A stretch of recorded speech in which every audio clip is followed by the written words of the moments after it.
Ladies and gentlemen, Assalamu alaikum. I'm your host, Dr. M. Azam. You are watching Talkland. Welcome back in Glimpses. We have Asif Khan Saab with us. Today, we will discuss the story behind his third arrest. Sir, welcome in the Glimpses. Thank you very much, Dr. Saab. My third arrest was during the referendum, the so-called referendum by Ziaul Haq, when he wanted to legalize and constitutionalize his government, illegal and unfair government. And he wanted to legalize himself and protect himself constitutionally. So he organized a fake referendum by the only question which was asked to the public was whether you are for the Islamic system in Pakistan, which was created on the basis of ideology of Islam. If you're in favor of Islamic ideology, if you're in favor that Pakistan should become a Islamic republic, then you say yes. And there was no column of no there. So it was all fake, and all the polling stations were created, and there was no opponent. There was no one to oversee the election. There were no one to check it, what is going on there. And they were free. It was a one-sided, and the votes were cast in favor of the referendum.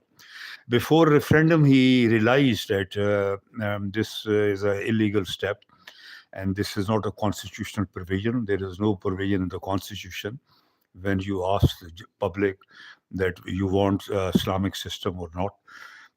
This was not written in the constitution. So to take a precautionary measure, he arrested all the political workers. He arrested all his opponents who were opposing the referendum, because the political parties and MRD were against the referendum. They said that it's illegal, unconstitutional. They came out against referendum. They organized meetings. They organized protests. And so he thought that before giving the date of referendum, he should arrest the people who were against the referendum. And simultaneously, he organized partyless election also, that there should be elections, and those should be partyless election. No parties should take part. No political parties should participate in those elections. This was also announced. And so for precautionary measures, he clamped down on all political workers. He arrested them in different jails of Pakistan. Okay, sir. I think this referendum was held in 1980s. So, do you remember the exact year, and when did this arrest took place? Before the referendum or immediately after the referendum? I will correct my date because I was not prepared for the exact date, but it was you're right. It was in 1984, late 1984, in November, December. Elections were organized in 1985. So we were arrested before referendum. And as I've told you, all the political activists whose Ziaul Haq thought to be a threat to his government, who would organize meetings against referendum, against partyless election, he arrested all of them. Okay. Can you recall how many days or weeks before the referendum you were arrested? Hardly 2-3 weeks before referendum, we were arrested, and we were kept behind bar till the elections of partyless election of 1985. All right. So by this time, had your role in politics grown bigger? Yes, by that time I was promoted by Muhtarama Benazir Bhutto as a general Pakistan People's Party, Sargodha city, and a step forward. So I was looking after the city organization and city workers, and I was organizing party in Sargodha metropolitan city. What were you doing just before this third arrest? We had chalked out schedule against referendum. We were opposing referendum. We went for the chalking in throughout the cities and throughout the main parts of the city, the main roads in the city. At that time, there was no Panaflex were not so popular, and secular style and chalking was considered to be most effective weapon for propaganda. So we went on for chalking. Our workers covered the all walls of Sargoda with a black day, down with referendum, against referendum. We organize movements, we raise slogans, and we write on the walls that this referendum is illegal and this is against the constitution of Pakistan. Where were you when the police came for you this time? Uh, this time I was going back to my home after the meeting, and I was arrested on my way to my home, and I was brought to the police station, a notorious police station of Sargoda city. And there was at that time there was a very notorious SHO there. He was known for his beating of political prisoners, torturing political prisoners. He was very arrogant, offensive with political prisoners, and we were brought there in Thana. We were kept there for 2 nights, and then after presenting us to the magistrate, they sent us to district jail, Sargoda. Okay, you are coming from back from a meeting. So, can we know who had convened this meeting and who were the people who attended this meeting and what decisions were made? This meeting was held in Sargoda City, our office in Block 11, Sargoda City. And we had planned a series of protests and public corner meetings at town level, at the Mahalla level, to tell the people that this referendum is illegal and this referendum is not according to the constitution. And these elections, which are called by Ziaul Haq, are also not in the constitution. Constitutional provision is for the party election, not for a partyless election. These elections are abrogation of the constitution, violation of the constitution. So we had planned a series of protest meetings in the different parts in Sargoda town. Okay, so it means Pakistan People's Party Sargoda City had convened this meeting, is it? Yes, Sargoda City was very effective. They were mobilizing workers there. And at that time, the morale was very high. Our party was at its peak. The protest movement was at its peak. And we were loved by the public. The people liked us. Our voters were with us, and public was with us. We organized very successful meetings in different parts of the city. Okay, what charges were made against you this time? That was all as a ready-made charges. You violated Section 144. Martial law was, I think, still there, and different martial law regulation that you are organizing illegal leading, you're organizing meeting against lawful government, against martial law government, so-called lawful government, and these were ready-made charges given to all of us. So it was story as usual, or did the charges were more serious than before? Nothing unusual. It was just a panic of the government. Whenever they feel panic, whenever they feel threat, whenever they feel that public is coming up and public are raising against them, against his tyrannical rule of Ziaul Haq, they were panicked and they got panicked, and by this they arrested all the threats and the people who were organizing such protest meetings. Okay, did you sense trouble coming before this arrest happened? Did you sense trouble coming before this arrest happened? We Can were you some idea? we were mentally prepared because we were determined to fight against martial law, and martial law was at its peak at that time, and the one-party government and the tyrannical rule of Ziaul Haq was at its heights, and he had a support of American also because of the ongoing war in Afghanistan. He had international support also, so he was feeling quite safe in Pakistan political system and all that. He felt that he has no threat. He will prolong his rule. His rule has no threats. So we were feeling that he will have a crackdown on us. He will crack down on political workers because we are the only threats to him, to his government. So, had the government started watching you more closely by then? Were you followed or under surveillance before this arrest? At that time, the only surveillance was on Pakistan People's Party and an opposition party. He was determined to crush us, to crush all resistance against his rule. And he was quite satisfied internationally because he was feeling that by Soviet Union intervention in Afghanistan, the American and the Western Europe are all taking side of the Afghan Mujahideen, so-called, and the Afghan Mujahideens were being prepared and being trained by Ziaul Haq. So Ziaul Haq was at that time peak of his popularity internationally.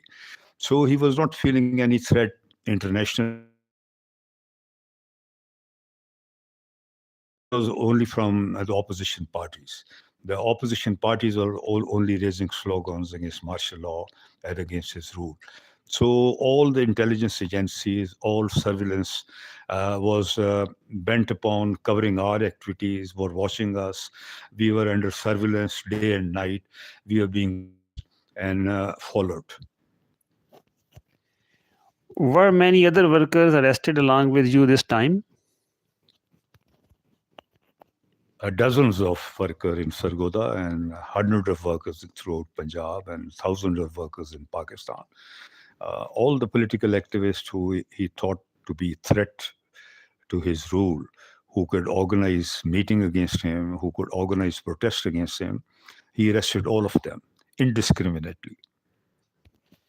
How did the police behave with you during this arrest? And the higher officials were very stiff and very rough, but the lower staff they were a bit polite because they were supposed to be. Many of them were supposed to be supporters and followers of opposition and our Pakistan People's Party. So the constable level, even at ASI level, people were not very harsh.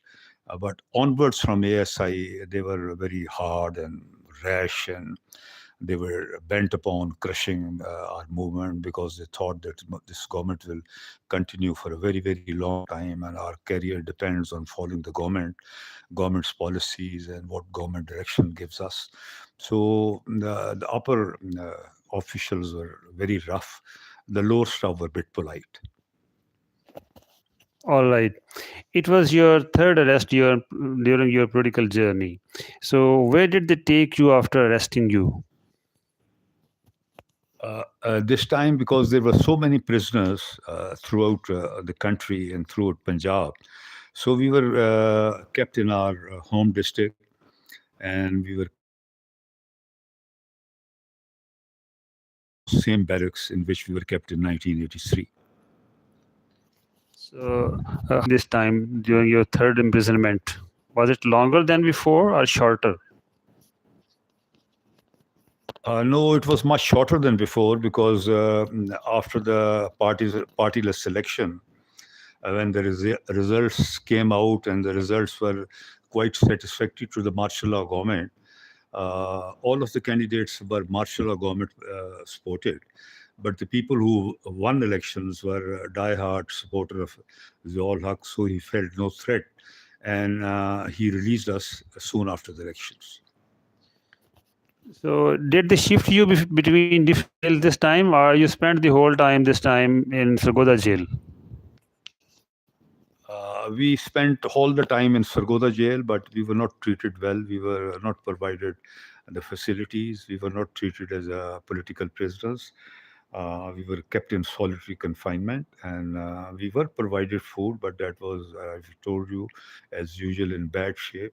We tried to cook our own food, and we did to some extent illegally by making alerts to the B grade official of Sargodha jail. They provided us some raw stuff for cooking. So we managed to cook our food this time, but after not after a few days when we were in jail. So in our culture, usually men they don't have a habit to cook. So had you any experience before your imprisonment of cooking, or it was the first experience you just tried? No, there were dozens of workers, and many workers were used to cooking, and they're from the lower class, ordinary workers, and they used to cook food at their home also. So they were quite expert in that. We didn't find any difficulty in cooking food. We could manage that. How did you spend your time in custody? Your days, your weeks? We usually, even in last time in 1981 also, I missed that. And in 1983 also, I missed that, narrating to you. But this time also, our court, we had a courtyard. We could make a badminton court there. Uh, it was fit for badminton court, not very large, not very huge ground, but it was a ground that we could make a badminton court. So we managed a badminton court there, and by evening we were sent back to our barracks after the sunset. And before sunset, we used to play badminton for 2 3 hours. And that was a good hobby, exercise, and a little bit walk there in our courtyard, and then reading, and then cooking, and the time went off. In the later nights, we had smuggled a transistor radio, and we used to hear news from the different channels. So did you get books or newspapers to read in jail, and how did you get them? Newspaper also, we got it illegally through with the support of lower staff. We got newspapers second day or third day. We used to get newspapers, and other things. Reading material was also provided to some extent. We had reading materials, and we used to read a lot. Some workers who couldn't read, they used to manage other things like cooking and other hobbies. But the people who could read, who could understand, they used to read. Were you allowed family visits during this time? In house arrest and in detention, according to the jail manual, you are supposed to have a meeting with your close relatives after every fortnight. But this list got approved from the interior secretary, the home secretary, the home department of your province, and it used to take a long time. We used to provide them lists to the jail that these are our relatives, these are our relations, and they used to send it to the home department, and they made it clarity clearance from the intelligence, and then they used to provide list back to the jail administration. It used to take a lot of time, say about 10 to 12 weeks before these meetings with your close relatives were organized. At the time of your previous imprisonments, you told your children were too young. So how old were they by this third arrest? And how did they cope with this third arrest? They were getting mature, but still they were not in schools, I think. And they were a bit mature, but they couldn't understand what's going on with our father, and what is this all, and how he's suffering this jail, what for. And they couldn't understand that. My wife was quite used to understand all things, and my parents used to understand. So did your wife face any difficulties at home during this period? Now she became used to it. She was also a social worker, and she was also part of our party.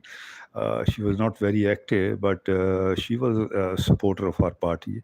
And by this time, she used to support me morally, and in other sense also. She understood that I have opted for political struggle, and my political journey is a very tough one, very hard and difficult, and she has also to be suffer for that. Did the party support your family while you were in jail? Did the lady leaders, women leaders of the Pakistan People's Party visited your home, visited your family during your absence, or called them? Actually, Dr. Saab, the crackdown was very severe and very, they arrested all the activists So it was throughout not possible. through the party, and party was disjointed and disorganized and running away from detention, and it was very difficult to look after the families. But to some extent, morally, the supporters and the sympathizers of party, they used to call our family and give us moral support. Did this arrest affect your health in any way? No, I was very conscious about my health. I was basically an athlete and I used to play badminton and walk a lot. And I was very particular about my diet also. So I had a comparatively good health in jail. Were you kept with common criminals or with political prisoners? We were when we were brought in jail for the first few days, we were put in the ordinary barracks of the criminals, but later on and they shifted us to other barracks. Not They were sympathetic to us. They wanted to protect us from the criminals, but just they saw that they might provoke the criminals and they might make propaganda there. And criminals are, they are lawless and they are hardened men, and they might be moved and mobilized by their preaching. So they wanted to keep us alienated and isolated from the condemned and the criminals. They kept us in a separate jail called Kasuri Chaki for political prisoners. So, did you meet any important political leaders in jail this time? This time, the local leaders are with us, the local leaders of Sargoda, the all activists, ordinary political workers, office bearers, they were with us. And we knew each other. And no senior leader was brought here from other part of the Punjab. So locally, they handled us in Sargoda. The local district prisoners were kept there. Can you recall the names of some of the local leaders who were with you in jail? Mia Jamil, he was a very good orator and a very good worker.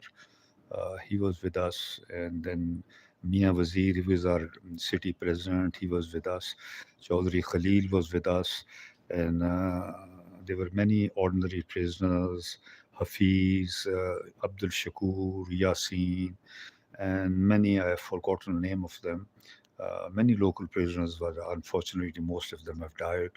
But they were with us, the ordinary workers, but very die-hard and committed workers. Did people outside continue the struggle while you were in jail? This was very unfortunate. Political parties were very weak and disorganized, and martial law was very strong. The military rule was very strong, and there was suppression and oppression. People were scared, afraid of martial law, and we couldn't organize big movements by that. But still, there were a lot of sympathizers and workers who supported us in newspapers, and morally they supported us. We had a silent, quiet sport, but that silent, quiet sport was not visible in the streets and the town in the shape of protests and organizing big meetings. Was there any effort by your family or lawyers to get you released early? No, our lawyer wing was effective at this time. They filed petitions in High Court for our release, and our petitions were there, and we couldn't get judicial relief. But fortunately, when partyless election was over, and the government felt that they are secure and there is no threat to them, and now they have organized election also, assemblies are there, the government will be formed, the prime minister will be elected, the provincial governments will be start functioning, and normal period will start, a so-called constitutional rule will start by this partyless election, this partyless government. So they were quite happy. They don't want to keep us in prisons, so they released us. Okay. Did you receive a warm welcome after coming out of jail? Yes, this time we had a support, not in a sense that people came in hundreds and took us to our houses, but we were to some extent warmly welcomed and greeted back, and certain meetings were organized in our receptions were held in our favor, and we organized certain meetings. This time the situation was quite favorable, a little bit improving. Okay. And did this arrest change how people in your area saw you after your release? Uh, this time, the people were actually looking for a new government. That was a prime minister was nominated. Muhammad Ali Janejo, Mahmud Khan Janejo was nominated as a prime minister, and CM Nawaz Sharif was elected as a CM Punjab. Provincial governments were formed, and so-called constitutional rule was there. A little bit liberties were given to us. Junejo, in his first national address, in his address to the assembly, said that I will lift martial law and I will give certain concessions to the political prisoners and the political parties. So, certain privileges were given to us, a little bit concession and a little bit relaxations in our activities were given to us, and the atmosphere was slightly better than the previous period. Did your standing in the party grow after this arrest? Yes, the people who were being arrested and courting arrest and leading movement against martial law, they were in party high books because they were assets of party. There were only few activists, although party was had a large base of supporters. But there were a handful of few hundred of activists who were in the forefront, who were leading the protest, who were giving arrests. So party remembered them, their status was elevated, and they were given prominence and they were promoted to some extent in party hierarchy. Looking back, what was the hardest part of this third arrest, and how did this experience compare to your first two arrests? Uh, this experience was short but slightly better also. Because we became used to it, became used to we were acclimatized with the atmosphere and environment of the jail. We knew their rules, we knew their manuals, their timings, and the way of their dealing. So we were quite used to it, and we adjusted ourselves quite comfortably for the third time. Ladies and gentlemen, today we have heard the story behind the third arrest of Asif Khan Sahib.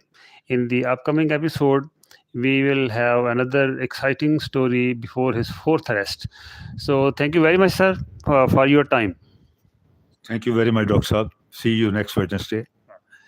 Ladies and gentlemen, thank you very much for being with us. Mango लो मैं बड़े लेना energy वास्ते ਉਹਨੂੰ ਕਿਤੇ ਕਿ wait ਵਧਾਓ ਤੁਸੀਂ ਜੀ, ਜੀ। ਮੈਂਗੋਸ ਲਿਆ ਕਰੋ जी जी जी तो खाओ ना तुम भी खाओ मैं मंगाना